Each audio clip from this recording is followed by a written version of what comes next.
नमस्कार दोस्तों, क्या आप सबके साथ भी ये सीन होता है? कोई मूवी थिएटर में देखने के बाद लगता है कि पैसे और समय दोनों ही बर्बाद हो गए और कोई मूवी घर पर देखते वक्त लगता है कि काश इसे थिएटर में देखा होता और ज्यादा मजा आता। बस आपके इसी कॉन्फ्लिक्ट को सुलझाने के लिए मैं रुचा गांधी लेकर आती हूँ फिल्म रिव्यूज की आंधी आपके अपने चैनल बहुचर्चित के ऊपर। अब हम लोगों ने कर दी है एक छोटी सी सेटिंग जिसमें वीडियो के अंत में हम देंगे हर मूवी को रेटिंग। बस उस रेटिंग को देखकर आप पता लगा सकते हैं कि इसे आप थिएटर में ज्यादा एंजॉय करेंगे या घर पर। बस तो फिर चलिए शुरू करते हैं। बस उससे पहले मैं बता दूं कि रेटिंग कौन से हिसाब से देंगे भाई।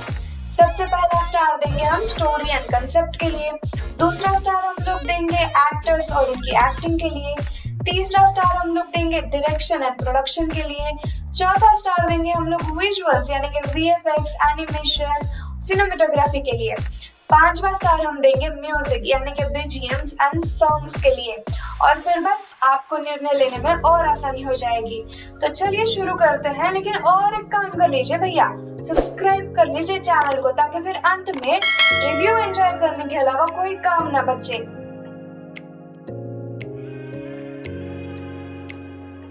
कई लोगों के लिए फेमिनिज्म एक श्राप है, एक अभिशाप है। कई लोगों के लिए बहुत प्राउड की, गर्व की बात है। कई लोग फेमिनिज्म इस वर्ड को बहुत ज्यादा पसंद करते हैं तो कई लोग इससे बहुत ज्यादा नफरत। अब ऐसा क्यों है? क्योंकि हर किसी ने अपना अपना पर्सपेक्टिव बना लिया है फेमिनिज्म को लेकर। लेकिन असली फेमिनिज्म क्या है? क्या सिर्फ स्त्री और पुरुष का एक जैसा इक्वल हो जाना फेमिनिज्म है?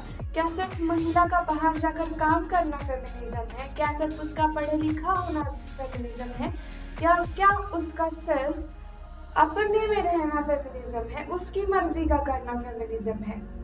इसके बारे में बहुत ज्यादा कंफ्यूजन है। अब मेरे हिसाब से अगर मैं कुछ कहूँ तो वो एक पर्सपेक्टिव हो जाएगा, आप अपने हिसाब से कुछ कहो तो भी वो एक पर्सपेक्टिव हो जाएगा, लेकिन सच नहीं होगा।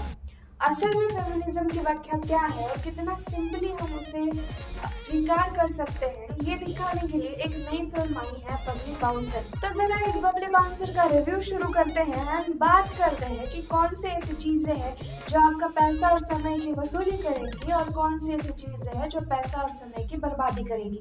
तो चलिए शुरू करते हैं आज का रिव्यू। तो सबसे पहले बात करते हैं हम लोग स्टोरी की। तो स्टोरी भैया बहुत ही तगड़ी है। आपको अंत में जाकर कई अच्छे मैसेजेस, जैसे पढ़ाई क्यों करना जरूरी है, सेल्फ रिस्पेक्ट क्या चीज होती है, फेमिनिज्म क्या चीज होती है, महिलाओं को जॉब किस तरीके की करनी चाहिए, किस तरीके से स्टीरियोटाइप्स को तोड़ना चाहिए, लोगों का विचार और पर्सपेक्टिव किस तरीके से बदल जाना चाहिए, ये आपको कहानी में अलग अलग हिस्सों से समझाया जाता है।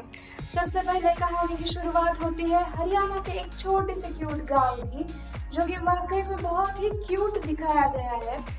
ये दिल्ली से पास में है और वहाँ के लड़के पढ़ाई से ज्यादा इम्पोर्टेंट पहलवानी को देते हैं। हर कोई पहलवान है उस गांव में, और यहाँ तक जिस घर में पहलवानी सिखाई जाती है, मतलब जो गुरुजी है इन पहलवानों के, उनकी बेटी बबली भी पहलवानी को पसंद करती है और वो सब कुछ सीखती है, उन्हीं की तरह वजन उठाती है, उन्हीं की तरह फाइट करती है। और इसलिए कई जगहों पर हमें तमन्ना भाटिया के फाइटिंग सीन्स देखने को मिलेंगे। कहानी आगे बढ़ती है और उसी गांव का एक लड़का जो कि तमन्ना को पसंद करता है, वो उनके घर पर जाकर रिश्ता मांग लेता है और इन दोनों का रिश्ता तय भी हो जाता है। लेकिन तब तक तमन्ना की कहानी में कुछ और ही ट्विस्ट आ चुका होता है। जहाँ पर तमन्ना पहले सोचती थी कि हम तो तमन्ना यानी कि बबली जो पहले सोचती थी कि हम तो भैया शादी ही करने वाले हैं, जिंदगी में और कुछ काम धाम वगैरह हमें करना है नहीं, तो पढ़ाई वढ़ाई और सीखने लिखने में क्यों अपना समय वेस्ट करना।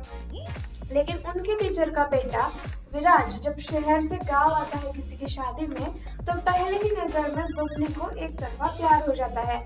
अब उसे इम्प्रेस करने के लिए बबली उसके पीछे पीछे दिल्ली जाने का सोचती है, लेकिन अगर दिल्ली जाएगी तो उसे चाहिए नौकरी, लेकिन उसकी पढ़ाई तो इतनी है नहीं। तभी जब जिससे ये रिश्ता तय हुआ होता है, जो कि साहिल इनके इस पात्र का निर्वहन कर रहे हैं, तो साहिल से तमन्ना कहती है कि भैया आपसे हमारी शादी तय हुई है, तो हमारी इच्छा है कि 1 साल तक कोई हमसे शादी के लिए बात ना करे, 1 साल बाद आप और मैं शादी कर लेंगे, लेकिन तब तक मुझे अपने पैरों पर खड़ा होना है, मुझे दिल्ली जाना है, घूमना है और पैसे भी कमाने हैं, नौकरी करनी है, ये मेरी आत्मसम्मान की बात है। तो बस भैया उनके जो साहिल है वो मान जाते हैं और उनके मम्मी पापा यानी कि जो पहलवान जी सिखाते हैं उन्हें और उनकी पत्नी यानी कि बबली के मम्मी पापा को मना लेते हैं इस बात के लिए। अब दोनों ही दिल्ली जॉब के लिए जाना शुरू कर देते हैं। धीरे धीरे बबली भी दिल्ली शिफ्ट हो जाती है। अब बस शिफ्ट होने के बाद वो विराज को इम्प्रेस करने की तरह तरीके से कोशिश करती है, लेकिन विराज भैया जो है वो कह देते हैं कि बबली दीदी आप जो है वो ठहरी गाँव की, हम जो ठहरे वो शहर के। आप जो है खुले में कैसे भी बर्ताव करती है, बड़े बड़े से हंसती है, खाने के बाद डकार मारती है, किस तरीके से आपका चलन ढलन है। अब मैं आपसे शादी करूं तो कैसे करूं? मैं अगर सोचूंगा तो वो आप इस धरती पे की आखिरी लड़की होगी जिसके बारे में मैं शादी के लिए सोचूंगा। बस अब कहानी में यही से एक मोड़ आ जाता है और फिर क्या बबली की और विराज की शादी होगी, या फिर अपनी तमन्ना जी और साहिल की शादी होगी, या फिर शादी होगी ही नहीं, कुछ और ही होगा। या बबली सीखेगी, स्टाइलिश बनेगी, शहर जैसी बनेगी या नहीं, या वो सिर्फ गांव जैसी रहेंगी अंत तक और हमको कुछ और सीख दे जाएगी ये मूवी। इसके लिए आपको ये पूरी मूवी डिज्नी प्लस हॉटस्टार पर देखनी पड़ेगी। इस OTT पर ये बहुत अच्छी मूवी अवेलेबल है आपको बिल्कुल ही देखने के लिए। सब्सक्रिप्शन नहीं है तो प्लीज इसे सब्सक्रिप्शन लेके देख लीजिए, लेकिन देखिएगा जरूर। कहानी बहुत ही सिंपल एंड स्वीट है, अनरियलिस्टिक है, क्योंकि इन सारे जो स्टीरियोटाइप्स है बॉलीवुड ने सेट किए हुए कि हीरोइन को तो ऐसा दिखना चाहिए, लड़कियों को तो इस तरीके से बिहेव करना चाहिए, लड़कों को इस तरीके से रहना चाहिए, लड़के तो स्ट्रांग होते हैं, और जिस तरीके से हमेशा कहानी पोर्ट्रेट की जाती है ये बिल्कुल वैसे नहीं है। इसलिए स्टोरी को यहाँ पर मैं पूरा स्टार देना चाहूंगी और पूरे मार्क्स देना चाहूंगी, बिकॉज एक अच्छा मैसेज हम तक पहुंचाने की कोशिश की है इन लोगों ने। अब दूसरे मुद्दे पर आते हैं तो एक्टर्स, तो भैया शुक्ला जी यानी कि जो बबली के पिता बने हैं उनके बारे में क्या ही कहना। उन्हें एक्टिंग के लिए हमेशा फुल मार्क्स मिलते रहने चाहिए, चाहे वो किसी मूवी में कॉमेडी सीन करना हो या चाहे किसी में सीरियस सीन करना, वो हमेशा से ही बेस्ट रहे हैं। और यहाँ पर भी पहलवान जी जो पहलवानों के गुरु जी है वो बनने का काम तो उन्होंने ठीक से किया ही है, लेकिन एक बाप किस तरीके से सोचता है, किस तरीके से अपने बेटी को सपोर्ट करता रहता है और किस तरीके से उसकी हर बात मानता है, चाहे उसके लिए बीवी के खिलाफ जाना पड़े या गांव के खिलाफ, इसका पोर्ट्रेट उन्होंने बहुत अच्छे से किया है। दूसरे मुद्दे पर आते हैं, दूसरे जो तारीफ करने लायक शख्स है वो है खुद साहिल जी। इतने क्यूट लगते हैं ना कि जब उनका दिल टूटता है, जब बबली उन्हें हकीकत बताती है तो अपने को भी अनकंफर्टेबल फील होने लग जाता है कि यार इतने अच्छे क्यूट आदमी के साथ ऐसा क्यों हुआ, बबली तो गलत कर रही है, तो गलत आदमी के पीछे जा रही है। तीसरा विराज जी, इन्होंने भी अपनी भूमिका अच्छे से निभाई है, लेकिन ज्यादा ये कनेक्ट नहीं कर पाते, शायद इनको एक और ज्यादा इंसर्ट करने के लिए प्रोत्साहित करना चाहिए था डायरेक्टर ने कि और ज्यादा इंसर्टिंग लगो वगैरह।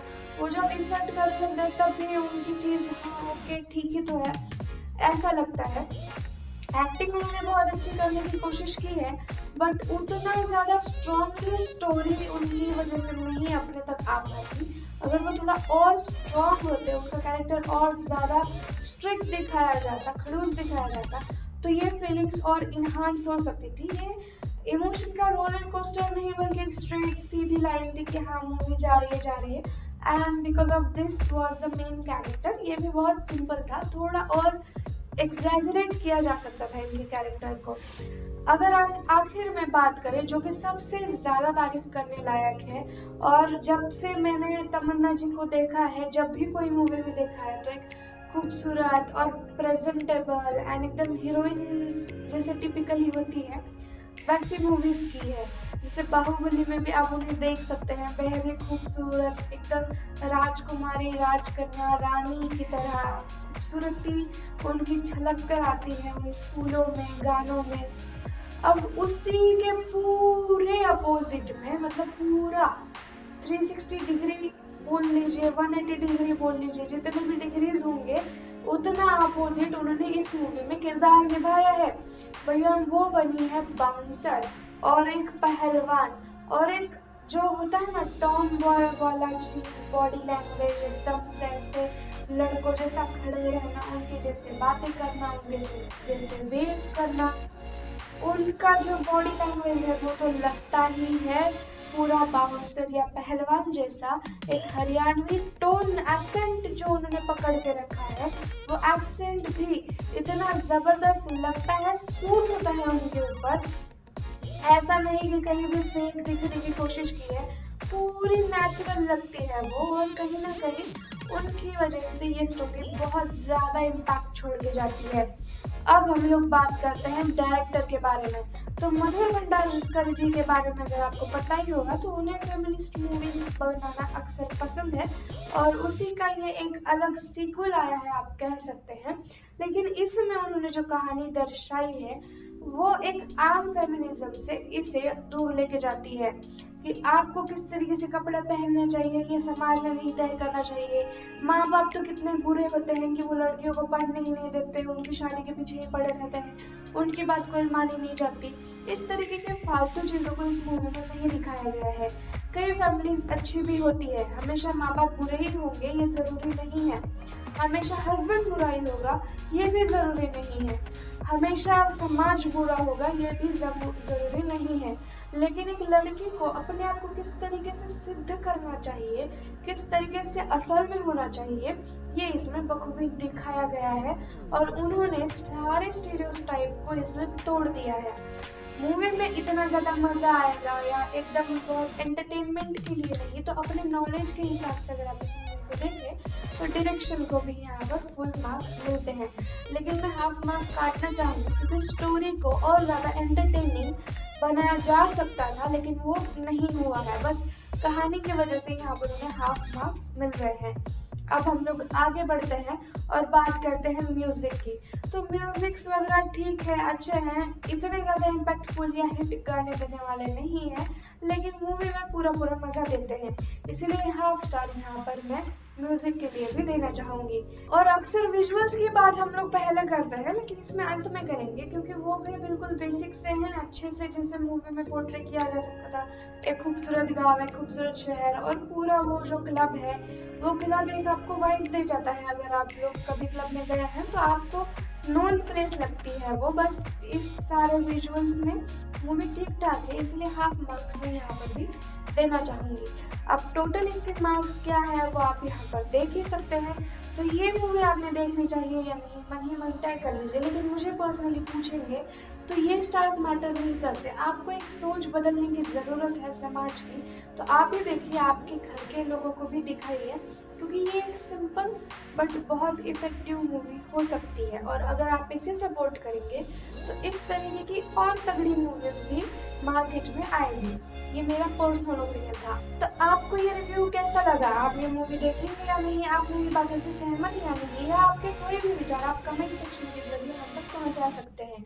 और उसी के साथ साथ अगर आपने अभी तक इस चैनल को सब्सक्राइब नहीं किया है तो कर लीजिए, क्योंकि ऐसे ही आने वाली नई फिल्मों के बारे में आपको हमारे चैनल पर जानकारी मिलती रहेगी। फिर मिलेंगे कभी। जय हिंद।